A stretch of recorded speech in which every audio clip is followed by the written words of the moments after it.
위대한 설교가였던 찰스 스펄전 목사님이 목회라는 교회에 한 청년이 찾아왔다고 합니다. 이 청년이 목사님께 이렇게 물었습니다. 목사님, 제가 신앙생활하다가 교회에서 참 많은 상처를 받게 됐는데요. 상처 안 받는 교회 좀 소개해 주십시오. 그랬더니 목사님이 웃으면서 형제요, 만약 그런 교회가 있거든 나도 좀 소개해 주십시오. 그랬다네. 나도 그 교회 다니고 싶소. 그랬다는 거예요. 그러나 혹시 그런 교회가 있다고 하면 그 교회에 등록은 하지 마시오. 이렇게 청년에게 이야기했다는 거예요. 그래서 청년이 아니 왜요? 그랬더니 이 목사님 말씀이 형제가 그 교회에 들어가게 되면 분명히 그 교인들은 상처를 받을 것이요. 왜요? 상처받은 사람은 꼭 다른 사람에게 상처를 주기 때문이요. 라고 이야기했다는 거예요. 여러분, 불완전한 인간이 함께 모여 살다 보면 늘 갈등이 끊임없이 일어나는 것을 보게 됩니다. 그래서 이 갈등과 불화가 늘 우리 안에 있게 되는데요. 경제개발협력기구 OECD 국가라고 하죠. 이 30개국 안에 최근에 갈등 지수를 조사해 봤어요. 그랬더니 제일 갈등 지수가 높은 나라가 멕시코, 그 다음에 이스라엘, 세 번째가 우리나라였다 합니다. 참 충격적인 그런 결과인데요. 반대로 이 정부가 갈등을 잘 관리하는 그런 나라는 어떤 나라냐? 그랬더니 우리나라를 가만히 조사해 보니까 30개국 중에 27위라는 거예요. 그만큼 이 갈등 관리를 제대로 못하고 있다는 것을 보여준 이야기입니다.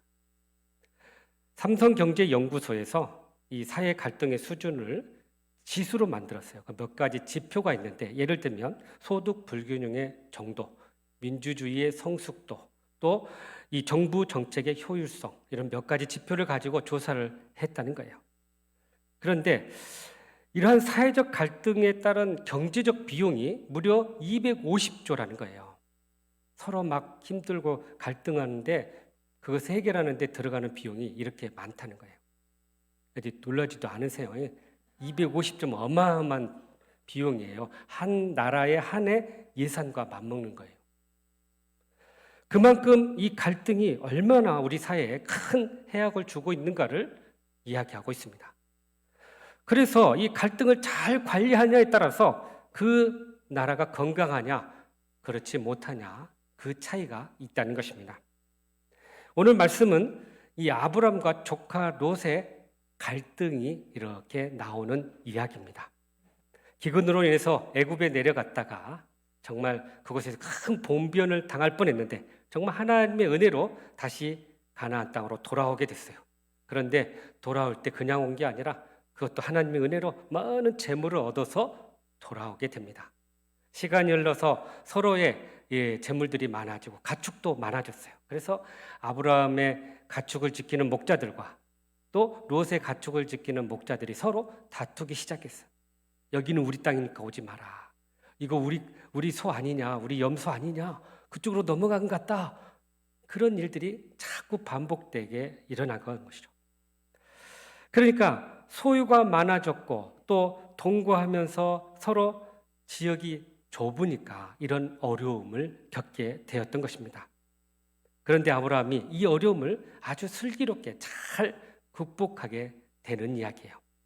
그러므로 우리도 삶에서 겪는 많은 갈등을 어떻게 믿음으로 해결할 수 있을 것인지 오늘도 주시는 말씀을 통해 주님의 음성을 듣고 그렇게 우리의 모든 삶의 갈등을 믿음으로 극복하며 승리하는 저와 여러분 되시기를 주님의 이름으로 축복합니다. 먼저 6절 말씀을 같이 읽어볼까요? 시작. 그 땅에 그들이 동거하기에 넉넉하지 못하였으니 이는 그들의 소유가 많아서 동거할 수 없었음이니라. 아멘. 자, 여기 갈등의 원인이 나오는데요. 몇 가지가 나와요. 첫 번째는 공간이 적어서 그래요. 그들이 동거하기에 넉넉하지 못했다. 그러니까 그들이 삶에 있어서 여러 가지로 비좁고 협소했다. 우리가 왜 갈등을 겪습니까? 여러분, 먹을 것이 부족하고 또 정말 우리가 생활하는데 여러 가지로 필요한 것들을 서로 나누어 쓰고 그러다 보니까 아주 열악한 그 환경 속에서 갈등이 증폭되는 것을 보게 됩니다. 나라들끼리도 왜 전쟁합니까? 결국 문제의 원인을 보면 먹고 사는 문제들이에요. 더 많은 식량을 또 더 많은 자원을 확보하려는 그런 전쟁인 거예요. 그러니까 끊임없이 우리 사회는 갈등을 이렇게 경험할 수밖에 없는 그런 구조라는 거죠. 두 번째, 이 공간이 적으면서 또 하나의 원인이 나오는데 물질이 소유가 많았다라는 거죠. 여러분, 물질이 많으면 무슨 갈등이 있을까 생각하는데요. 사실 가만히 보면 물질이 많아서 더 갈등을 일으킬 때가 많습니다. 옛날 가난할 때는 한 방에 4명, 5명이 자도 그렇게 큰 문제가 없었어요. 근데 요즘은 좀 넉넉해지니까 각각 하나 방을 쓰다 보니 이 개인주의가 발달하고 그러다 보니 함께 사는 방법을 배우지 못하는 것입니다. 그러니까 누가 더 받았네, 누가 좀 더 손해되었네, 이런 이야기를 통해서 서로 갈등이 또 격화되는 것을 보게 됩니다. 세 번째 갈등 원인인데 이것이 정말 우리가 살면서 많이 느끼는데요. 특별히 신앙의 길을 걷는 자들이 겪는 갈등이에요. 여러분, 그것은 바로 아브라함과 롯의 신앙의 차이였던 거예요. 믿음의 차이였어요.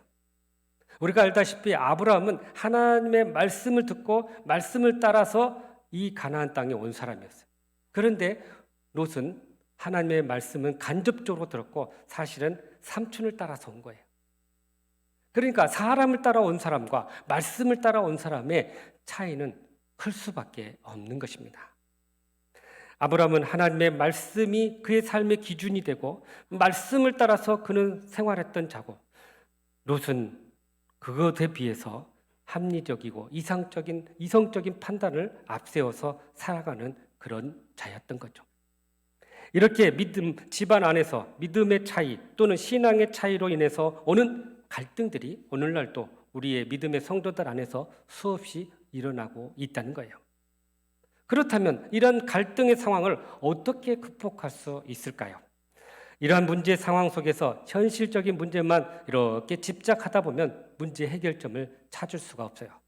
그런데 좀 더 넓은 관점으로 좀 더 깊이 바라보면 그 문제를 해결할 수 있는 방법을 우리가 얻게 된다는 것입니다. 그저 지엽적인 그런 문제에 빠지지 말고 좀 더 넓은 관점으로 바라본다면 분명히 우리는 그 해결책을 찾게 된다는 것이죠. 그래서 오늘 말씀에 보면 아브라함이 무엇을 중요한 가치로 여겼는지, 무엇으로 이 갈등의 문제를 해결하려고 했는지 우리에게 말씀해 주고 있는 거예요. 먼저 7절 말씀을 같이 읽어보죠. 시작. 그러므로 아브라함이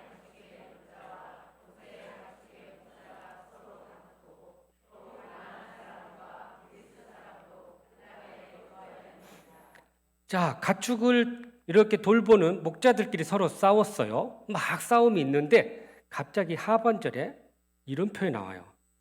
그런 상황 속에서 가나안 사람과 브리스 사람도 그 땅에 거주하였다. 왜 이 상황 속에서 이 말씀이 나왔을까요? 지금 믿음의 사람들이 이렇게 서로 좀 더 얻으려고, 좀 더 취하려고 다투고 갈등을 일으키는 이 상황을 지금 이 가나안 사람들, 브리스 사람들이 함께하고 있었다. 보고 있었다는 거죠. 여러분, 세상 사람들이 믿는 자들의 갈등을 보고 있다는 거예요. 목격하고 있다는 거예요. 저 사람들 저렇게 싸우는데 사실 우리와 별 차이가 없네, 이런 마음을 갖게 되는 거예요. 버스 안에서 아이들끼리 막 서로 막 다투다가 이렇게 싸움이 시작됐다는 거예요. 그런데 그것을 본 할아버지가 그들에게 이렇게 이야기했답니다. 얘들아, 여기가 어딘데 이렇게 싸우냐? 싸우려면 교회 가서 싸워라. 그랬더니 참 웃지 못할 이야기예요. 이 할아버지 생각에는 교회는 싸우는 곳으로 생각했나 봐요. 근데 지금 이 할아버지만이 아니라 많은 대다수 이 일반 사람들이 교회를 마치 이런 식으로 왜곡되이 생각하고 있다는 거예요. 그런데 그 왜곡된 생각에는 우리의 잘못된 처신이 있었기 때문이라는 거죠. 불신자들의 눈으로 봤을 때 우리가 지금 서로 좀 더 얻으려고, 서로 좀 더 취하려고, 좀 더 기득권을 가지려고 그런 싸움을 보고 있었다는 거예요. 그러니 도대체 저 사람들 신뢰가 안 간다. 도대체 믿을 수가 없다. 그게 일반 사람들의 모습이에요. 지금 이들이 다투고 있는 이 상황 속에서 이 가나안 거주민들, 원주민들이 저렇게 싸우는 모습을 보면서 무슨 생각을 하겠습니까? 여러분, 우리가 신앙생활하면서 좀 더 가지려고, 좀 더 얻으려고, 좀 더 지키려고 그러한 것들을 하다가 오히려 더 큰 것을 잃어버릴 때가 있다는 거예요. 그래서 우리들 사이에 이런 갈등을 볼 때 우리 자신만, 우리의 자신의 이익만을 생각해서는 안 된다는 거예요. 이것을 통해서 더 높은 차원의 모습을 봐야 된다는 거죠. 내가 진정 붙잡아야 할 가치가 뭔가? 내가 정말 붙들어야 할 중요한 원리는 뭔가? 여러분, 작은 것 이렇게 쥐려다가 더 큰 하나님의 영광을 놓쳐버리고 하나님의 영광을 가리는 일들이 얼마나 많이 일어나고 있습니까? 그래서 우리는 무엇보다도 하나님의 나라와 하나님의 영광과 복음을 위해서 우리가 좀 손해보더라도 이것을 내려놓을 수 있어야 된다는 거예요. 그것이 바로 갈등의 근본적인 해결책이라는 것입니다. 그러므로 관계나 물질로 인한 여러 가지 갈등이 있을 때 우리는 좀 더 큰 안목과 더 큰 관점으로 하나님의 영광과 하나님의 나라와 의를 먼저 구하면서 지엽적이고 작은 것들을 내려놓음으로 모든 갈등을 해결해 나가는 저와 여러분 되시기를 주님의 이름으로 축복합니다. 계속해서 우리 8절 말씀입니다. 시작.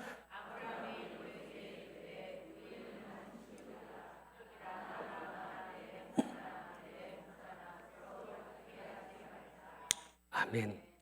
여기서 아브라함이 이 갈등의 문제를 파악하고자 아주 적극적으로 대처하는 모습을 보게 됩니다. 먼저 보니까 아브라함이 롯에게 이르되 그래요. 먼저 찾아갔다는 거예요. 먼저 다가갔다는 거예요. 문제 해결을 위해서 먼저 다가가는 자세가 필요하다는 것입니다. 여러분, 서로만 갈등만 가지고 그것을 풀지 않고 계속 두면요, 끊임없이 갈등은 계속됩니다. 누군가는 그 문제를 풀으려고 먼저 다가가야 돼요. 먼저 마음을 열어야 돼요. 그게 우리 믿음의 성도들이 되어야 할 줄로 믿습니다. 그래서 우리가 먼저 다가가야 돼요. 혹시 내가 잘못한 게 있나?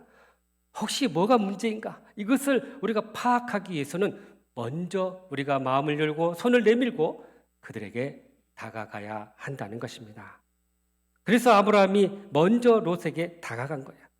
갈등의 문제를 방치하면요, 계속 문제는 커갈 수밖에 없어요. 그래서 믿음의 성도들은 적극적인 의지를 가지고 이걸 풀어야 되겠다. 그런 믿음으로 우리가 다가갈 때 문제의 모든 것이 거기서부터 해결되게 될 줄로 믿습니다. 두 번째는 아브라함이 롯에게 뭐라고 이야기하냐면 우리는 한 친족이다라고 표현합니다. 아브라함이 갈등을 해결하기 위해서 누가 잘했냐, 누가 못했냐 시시비비를 따지지 않고 우리는 한 형제다, 한 친족이다 이렇게 강조하고 있습니다. 사실 우리가 어떤 문제를 해결할 때 시시비비를 따르고 옳고 그름을 따지게 되면 해결점이 없어요. 너는 잘못하고 나는 잘했다 이런 관점으로 가면 더 골이 깊어져요. 한 판사님이 이 공직 생활을 마치고 쓴 에세이집이 있는데요. 이분이 법조 생활을 하면서 해고하면서 이런 여러 가지 이야기를 썼는데 이런 이야기가 있어요. 자신의 판결들 중에는 3분의 1은 옳고 그름을 판단할 수 없는 것들이었다. 그러니까 증거들이 명백한 것들은 다 이것은 옳고 그름이 너무나 드러나기 때문에 확실하게 이거는 그거에 근거해서 판결을 내렸는데 증거가 없는 것들이 있어요. 그러면 상대방들의 말만 듣고 판사가 판단을 해야 돼요. 그럴 때 참 자신도 딜레마에 빠졌다는 거예요. 이 사람 말을 들으면 그것도 맞는 것 같고 저 사람 말을 들으면 그것도 맞는 것 같고 그래서 여러분, 우리가 어떤 옳고 그름의 문제로 가지고 접근하게 되면 문제의 해결을 우리가 할 수가 없는 거예요. 그런데 아브라함이 우리에게 아주 좋은 교훈을 줬죠. 우리는 한 친척이고 형제다, 가족이다. 그래서 기독교 신학자인 라이너드 니보라는 분이 이런 말을 해요. 사실 우리들의 선택은 옳고 그름 사이의 선택이 아니라 큰 악과 작은 악 사이의 선택의 문제라는 거예요. 또 심리학자인 토마스 해리슨도 이런 책을 썼는데, 나도 옳고 너도 옳다. 영어로는 I am okay, you are okay. 그러니까 건강한 사람들은 나도 옳고 당신도 옳습니다. 또 나도 틀리고 당신도 틀릴 수 있습니다. 이런 사람들은 건강한 사람이래요. 그런데 문제되는 사람이 있는데, 이 사람은 어떤 사람이냐면 나는 옳고 너는 틀리다. 이런 사람이 문제라요. 항상 자기가 정의의 기준이 돼가지고 다른 사람을 정죄하고 판단하니 이것이 어떻게 갈등을 해소할 수 있겠습니까? 여러분, 어느 한 면만 딱 보고는 그 사람을 평가할 수는 없어요. 그런데 많은 경우에 그 한 면만 딱 보고는 우리가 평가를 해요. 잘했다, 잘못했다. 그것이 바로 우리의 판단의 한계입니다. 그래서 판단을 하나님께 맡겨야 되는 거예요. 그래서 아브라함은 이러한 조카의 갈등을 해결하기 위해서 옳고 그름으로 접근하지 않고 우리는 한 친족이다, 형제다, 가족이다, 이렇게 먼저 주장했던 거죠. 여러분, 가족이 뭡니까? 서로 의견이 다르고 서로의 생각이 다르고 경험이 다른다 할지라도 막 다투고 싸운다 할지라도 결국은 하룻밤 지나고 나면 언제 그랬는지 다시 서로 대화해요. 서로 얘기해요. 평사심처럼 대해요. 그게 형제이고 가족이에요. 우리나라가 선거를 치르고 나면 지역별로, 또 이념별로, 성별로, 계층별로, 세대별로 아주 극렬하게 그 차이가 드러나요. 그런데 대통령과 지도자들이 사실 이러한 갈등을 통합하려는 노력을 좀 해야 되는데 오히려 그걸 즐기는 것 같은 느낌이 들어요.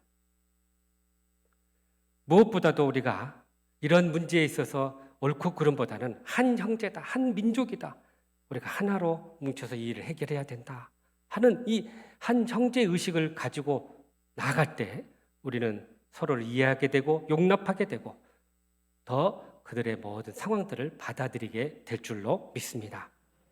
성경에서 보니까요, 이 갈등의 문제를 형제애로 사랑으로 이렇게 해결한 사람이 나와요. 바로 요셉이라는 사람. 형들의 그러한 배신과 또 형들의 그러한 시기로 인해서 종으로 끌려갔지요. 그러다가 일하다가 또 모함을 받아 또 감옥에 갔지요. 참 어려운 생활들을 많이 했어요.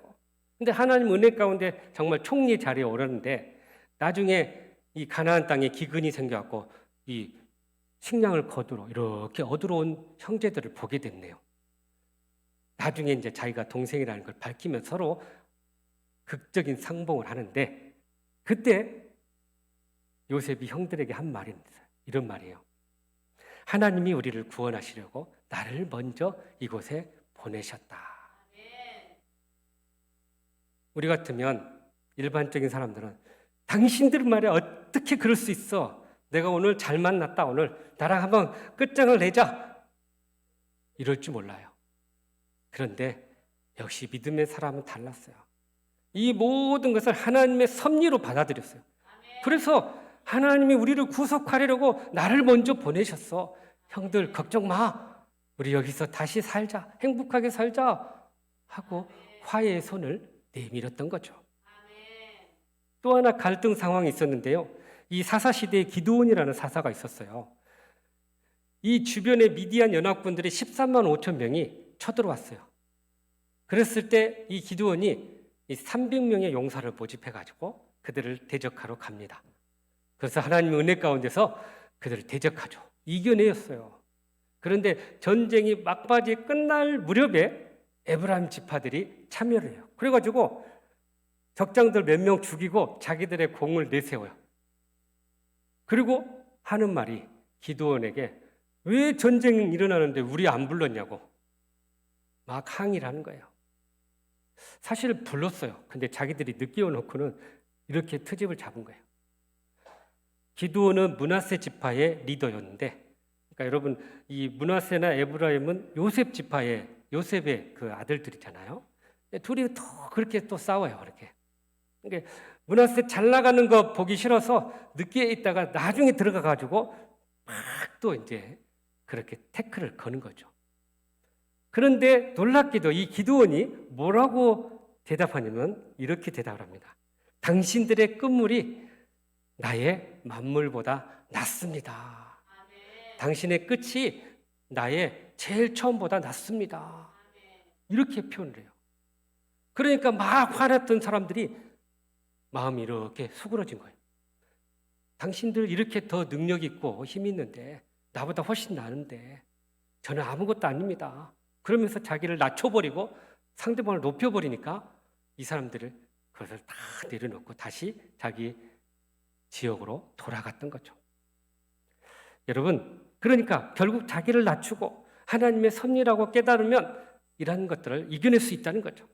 오늘 본문에도 아브라함이 어떻게 갈등을 해결해갔는지 보세요. 뭐라고 하냐면 나나 너나 우리 다투지 말자. 다투지 말자. 그러니까 이 갈등의 원인을 잘 파악하고 분석하고 그것을 해결해 나가려고 적극적으로 제안을 합니다. 그러니까 이 갈등의 문제를 해결하려고 화평의 관계를 이루어 가려고 했던 거예요. 여러분, 우리가 믿는 하나님은 화평의 하나님이십니다. 예수님도 하나님과 우리를 화평케 하기 위해서 화목제물이 되어주신 분이에요. 성령님도 우리에게 성령의 열매를 맺게 해주셨는데 그 중에 중요한 게 화평의 열매를 맺게 해주셨어요. 삼위일체 하나님도 이렇게 화평의 하나님이라면 우리 믿음의 성도들도 화평의 삶을 살아야 할 줄로 믿습니다. 그러므로 갈등의 원인이 무엇인가를 우리가 적극적으로 파악하고 그것을 우리가 해결해 나갈 때 무엇보다도 할 수만 있다면 우리가 화평하는 일에 더욱더 힘을 쓰는 저와 여러분 되시기를 주님의 이름으로 축복합니다. 마지막으로 우리 9절 말씀이네요. 시작.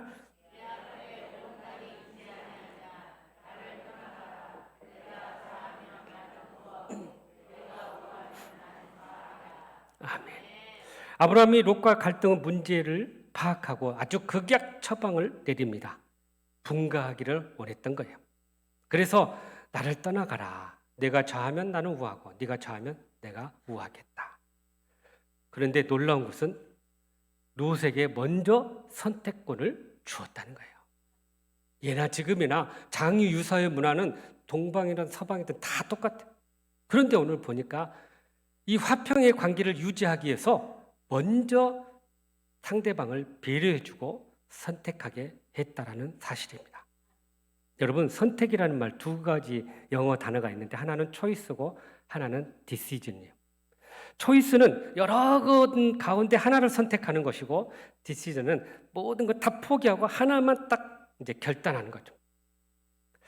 그래서 이 중요한 선택을 앞두고 사실 연장자가 먼저 해야 되는데 놀랍게도 아브라함이 양보를 하고 배려를 해요. 바로 이게 믿음의 성도들의 모습인 거예요. 우리가 자기 욕심 앞세웠고 내가 먼저 선택해버리면 그것은 화평의 관계를 다시 복잡하게 만들어요. 그런데 내가 양보해버리고 배려해주면 거기서 화평의 역사가 일어나게 된다는 거예요. 그래서 롯이 어떻게 선택했습니까? 10절에 보면 물이 넉넉하고 비옥하고 그곳이 에덴 동산과 같고 애굽과 같다 그렇게 표현하고 있어요. 그야말로 눈에 보기 좋은 곳을 선택했던 것입니다. 그런데 여러분, 종교개혁자였던 존 칼빈 목사님이 이 롯의 선택을 이렇게 해석을 했어요. 롯은 장차 낙원에 살 것 같을 생각하고 그곳에 갔으나 결과적으로 그곳은 지옥의 깊은 문을 여는 결과를 가져왔다. 그러니까 뭔 말이에요? 눈에 보이기 좋은 것만 선택했다가 결국은 멸망의 도시로 들어가게 되었다는 거예요. 그래서 재물도 다 잃어버리고 자기 아내도 잃어버리게 되었던 것입니다. 그런데 여러분, 아브라함의 선택을 한번 보십시오. 아브라함은 사람을 잃지 않기 위해서 화평을 위해서 양보했어요. 굉장한 정말 모습이죠. 그런데 아브라함의 이 선택 위에 또 다른 놀라운 영적 의미가 있어요. 아브라함의 이 선택에는 바로 믿음의 선택이 있었다는 사실이에요. 무슨 말일까요? 나는 하나님이 함께 하시니 어느 곳에 가든지 상관없다. 척박한 땅도 괜찮다. 하나님이 나와 함께 하시기 때문에 나는 괜찮아. 너는 너의 원하는 대로 가. 실제로 그가 간 헤브론 지역은 아주 척박한 곳이었어요. 그런데 그곳에 가서 그는 먼저 하나님 앞에 제단을 쌓고 하나님 앞에 영광을 돌리게 되었던 것입니다. 여러분, 이것이 바로 믿음의 성도들의 삶이에요. 하나님이 우리와 함께 하셔요. 그래서 어느 환경에 어느 열악한 곳에 간다 할지라도 우리는 결국 하나님이 함께 하심으로 승리하게 되는 것입니다. 그래서 우리는 어떻게 선택해야 돼요? 믿음으로 선택해야 돼요.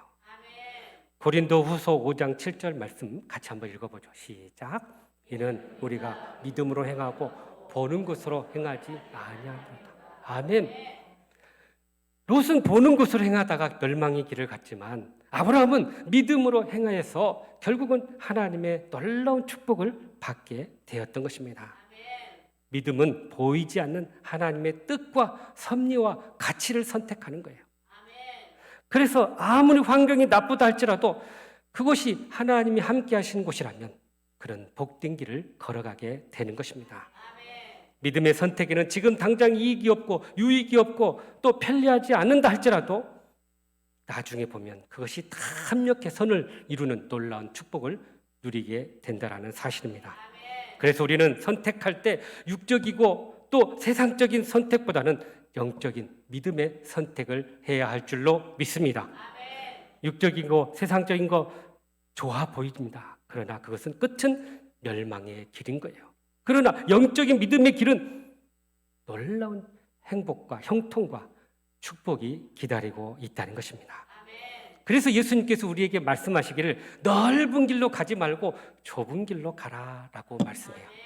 마태복음 7장 13절 14절이네요. 시작.